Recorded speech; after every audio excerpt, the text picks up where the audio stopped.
Este podcast se presenta con el apoyo del Grupo Tecnoglass, el poder de la calidad. Diseñamos, fabricamos y comercializamos vidrios, ventanas y fachadas de calidad mundial. Más información en www.tecnoglass.com.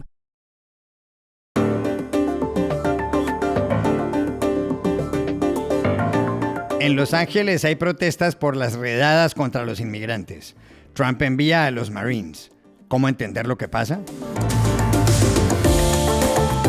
En Colombia, algunos creen que el presidente Gustavo Petro, con su retórica, puede incentivar atentados como el del sábado. ¿Tienen razón? En Bolivia, el expresidente Evo Morales continúa promoviendo protestas. Quiere ser candidato. ¿Por qué insiste si eso es inconstitucional? Hola, bienvenidos a Y esto no es todo, el podcast del Georgetown Americas Institute de la Universidad de Georgetown en Washington, D.C. Soy Juan Carlos Iragorri, desde Madrid. Soy Paz Rodríguez Niel, desde Buenos Aires. Soy Jorge Espinosa y estoy en Bogotá. Es martes 10 de junio y esto es todo lo que usted debería saber hoy.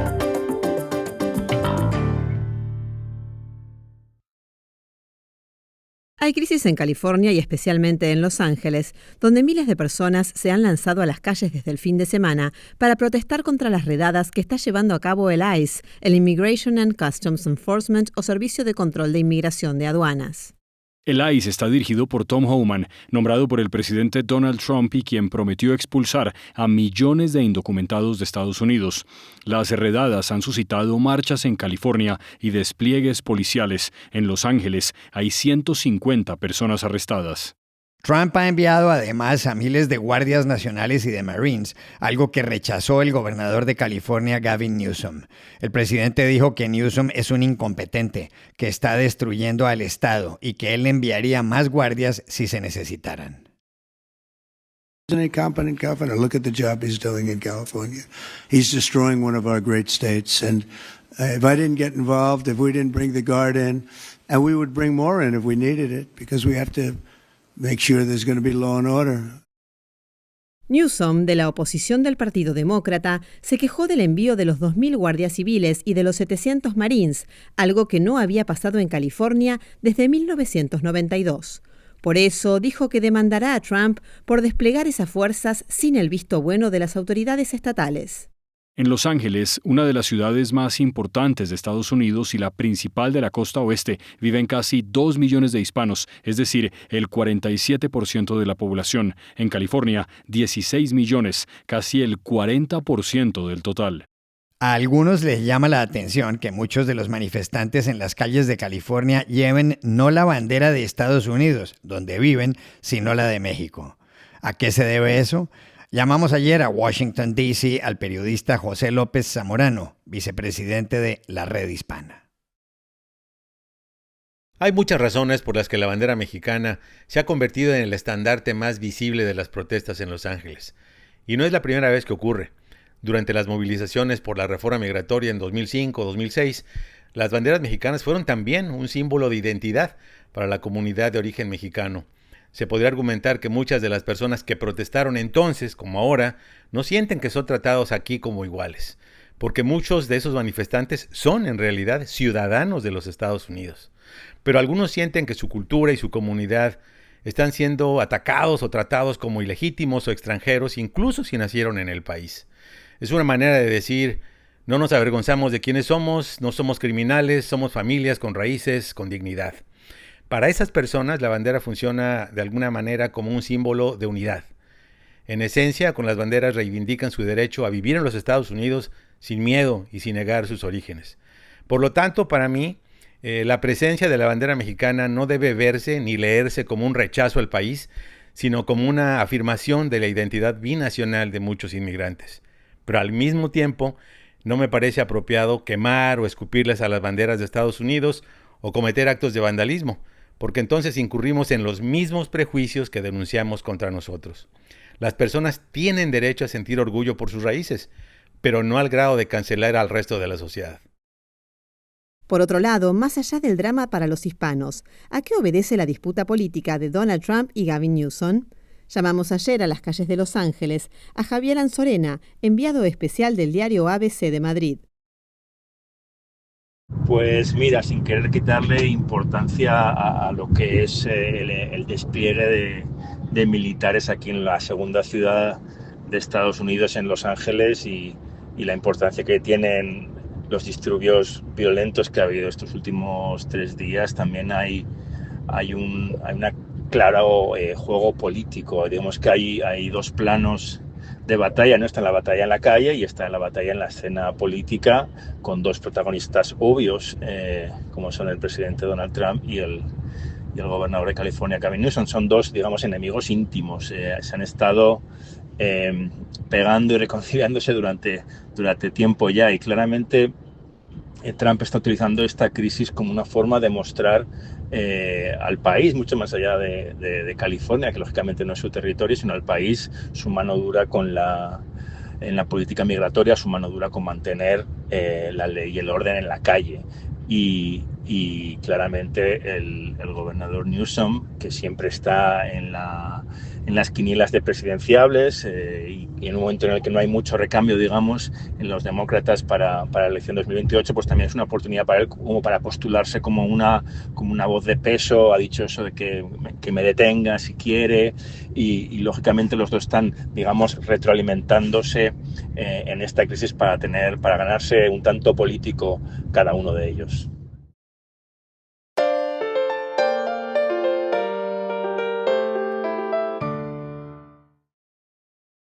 Colombia sigue estremecida luego de que el sábado, en un barrio del occidente de Bogotá, un joven de 14 años trató de asesinar al senador y precandidato presidencial Miguel Uribe Turbay, cuyo estado al momento de grabar este podcast era muy crítico. Sucedió a eso de las 5:30 de la tarde.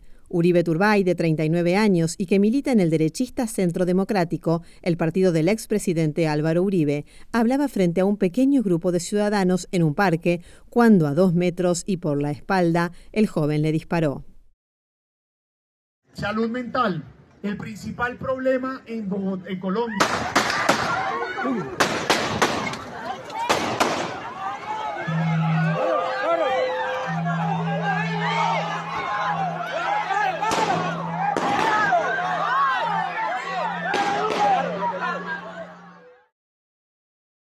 Uribe Turbay fue herido en la cabeza y en un muslo, se desplomó inconsciente, y en lo que constituye una desafortunada coincidencia, hay que recordar que su madre, la periodista Diana Turbay, fue asesinada en 1991 por el Cartel de Medellín, grupo encabezado por Pablo Escobar. El joven que atentó contra Uribe Turbay, que trató de escapar corriendo, fue detenido poco después. Debió ser operado de una herida en una pierna y está bajo custodia. Sobre el arma que empleó dio información ayer Carlos Fernando Triana, el director general de la policía. De acuerdo a la verificación realizada a través de la Agencia de Alcohol, Tabaco, Armas de Fuego y Explosivos, en el marco de la cooperación internacional, el arma de fuego fue comprada el 06/08 de 2020 en Arizona, Estados Unidos. Fue comprada de forma legal. Luego estamos verificando el ingreso de esa arma de fuego a Colombia. El destino, digamos, en Colombia, cómo ingresa esa arma a Colombia, y digamos que forma parte de esa investigación. El atentado hizo recordar a Colombia, que está a 11 meses de las elecciones, que en la campaña de 1989 fueron asesinados 4 candidatos presidenciales. Mucho se especula sobre el atentado del sábado, pero, por desgracia, prácticamente todos los delitos en ese país quedan impunes. Hay quienes creen, no obstante, que el presidente Gustavo Petro, con sus discursos y sus redes sociales, puede contribuir a un clima que propicie acciones violentas. ¿Es eso cierto o se trata de algo infundado? Llamamos ayer aquí en Bogotá a Andrés Mejía Bernó, analista de Blue Radio. Por supuesto que el presidente Gustavo Petro no es responsable del intento de asesinato contra el senador y candidato Miguel Uribe Turbay. Por supuesto que el presidente Petro al respecto no tiene una responsabilidad penal, pero es políticamente responsable de haber creado más que nadie en Colombia el clima de agresividad y pugnacidad política en el que este tipo de hechos pueden fácilmente empezar a suceder. Es algo que ya ha ocurrido en la historia de Colombia antes y es un patrón que sería muy triste que volviéramos a recorrer. Basta observar la retórica, la simbología, los términos que el presidente Petro ha elegido como banderas de su proyecto político, sobre todo en las últimas semanas y en los últimos meses. Basta observar los adjetivos con los que se suele referir a sus opositores, es decir, a sus opositores dentro de la contienda política democrática, a quienes usualmente califica de asesinos, paramilitares, narcotraficantes, nazis, fascistas, mafiosos, etcétera. Basta ver el detalle muy reciente de su discurso del 1 de mayo, donde además de la ya concebida agresividad, eligió como símbolo para lo que queda de su programa político la bandera de guerra-muerte de la Guerra de Independencia de Simón Bolívar. Y pues yo me pregunto, elegir un símbolo como ese en Colombia, que explícitamente hace referencia a la muerte en un país en el que el potencial de hechos violentos es tan alto como en Colombia, es obviamente una irresponsabilidad y obviamente hay una responsabilidad política por crear ese tipo de clima. Esa es la responsabilidad que en mi concepto tiene el presidente Petro en la creación del clima que ha conducido tristemente a estos hechos.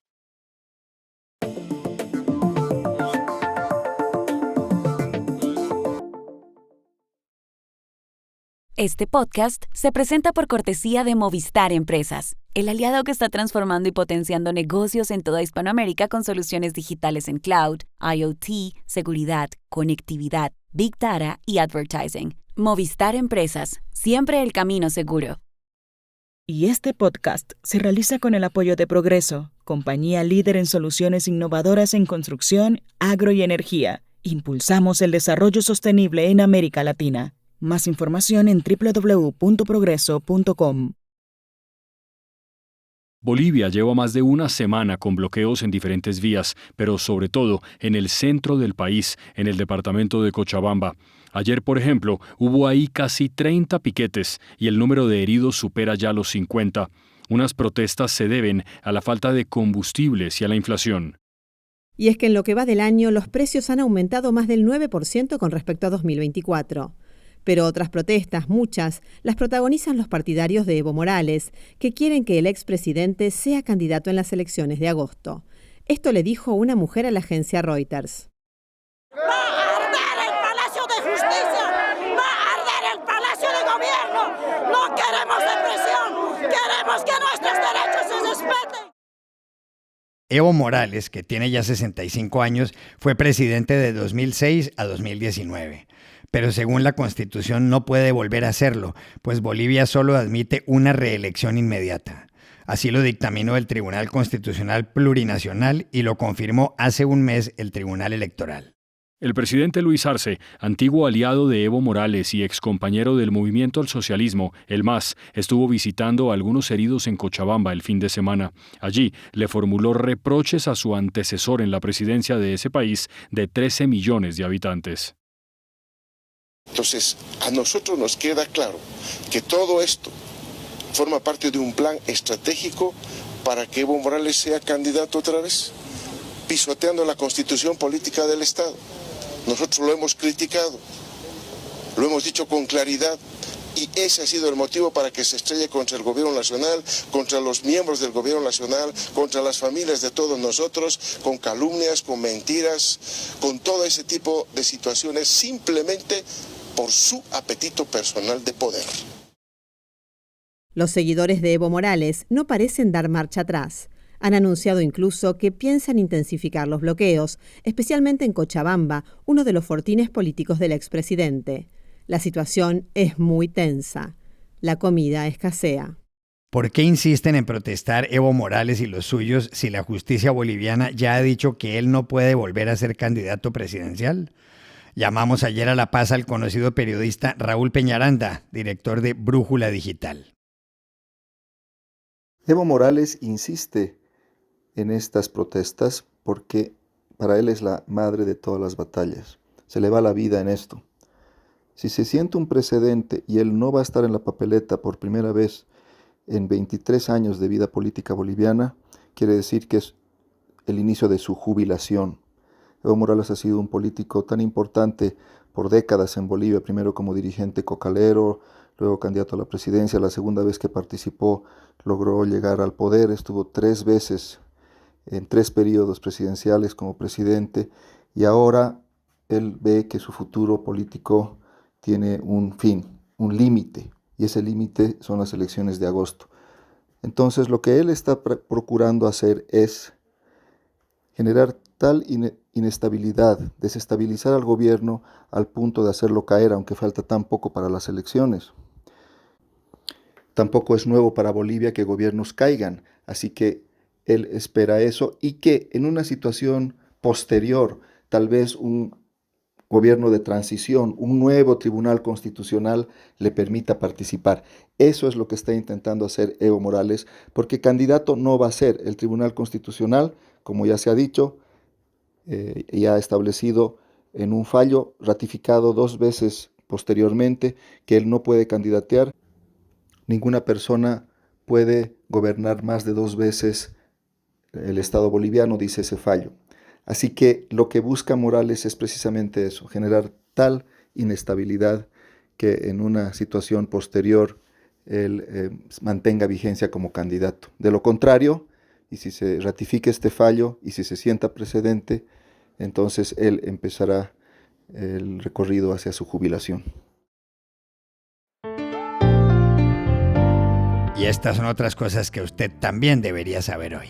En Italia no se aprobó en un referendo celebrado el domingo y el lunes la reducción de 10 a 5 años de residencia legal como tiempo requerido para que un inmigrante pida la nacionalidad en ese país. Se exigía un umbral de votos o un quórum de más del 50% de los ciudadanos llamados a las urnas, pero solo participó el 30,6% del censo electoral. La primera ministra derechista, Giorgia Meloni, había llamado a la abstención. En España, el fiscal general Álvaro García Ortiz podría terminar en el banquillo de los acusados. Un juez del Tribunal Supremo dictó ayer un auto según el cual hay evidencias para acusar a García Ortiz de haber filtrado a la prensa la propuesta que Alberto González Amador, novio de la presidenta de la Comunidad de Madrid, Isabel Díaz Ayuso, le hizo a la Fiscalía para resolver un proceso por fraude fiscal. Díaz Ayuso es adversaria política del presidente del gobierno, el socialista Pedro Sánchez. La final masculina del torneo de tenis Roland Garros, que se jugó en París el domingo y en la que el español Carlos Alcaraz venció 3-2 al italiano Jannik Sinner, dejó estadísticas interesantes. Tal vez la principal es que con 5 horas 29 minutos ha sido la segunda final más larga en un Grand Slam de la Open Era desde 2012, cuando Novak Djokovic derrotó a Rafael Nadal en Melbourne en 5 horas 53 minutos. Y aquí termina Y esto no es todo, donde siempre habrá más. En la producción estuvo John F. Burnett. Y pueden suscribirse a este podcast en nuestro sitio web yestonoestodo.georgetown.edu, seguirnos en nuestras cuentas de X y de Instagram @yestonoestodo y buscarnos en nuestro canal de YouTube. Gracias por oírnos. Chao. Hasta la próxima.